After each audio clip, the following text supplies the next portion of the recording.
Hey guys, I'm Tim with Original Strength, and today I wanted to show you something that I discovered fortuitously or accidentally, in both. This morning I woke up with a kink in my neck. I don't know how I got there. I don't remember, tying my head knots or anything, but when I woke up, man, I just could not move my neck, and I accidentally did something that made it right as rain. So I'm going to show you what I did. I got on all fours like I always do when I'm, pressing reset in the morning. I was rocking back and forth, and then I just started bouncing, but I relaxed my neck, and I started doing this.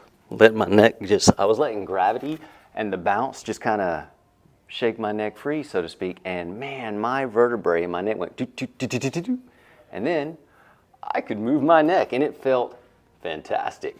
So that's all I did. I guess I'm just sharing this in case one morning you wake up with a kink in your neck. This might be helpful for you, and you just kind of move your head, you relax it, and let your neck hang, and you just move your head all around. You can try to let it go into lateral flexion.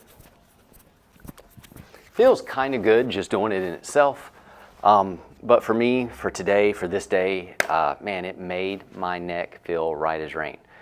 And it just may make your neck feel right as rain too. Unless, of course, you live in a place where rain is wrong. And if that's the case, I'm sorry.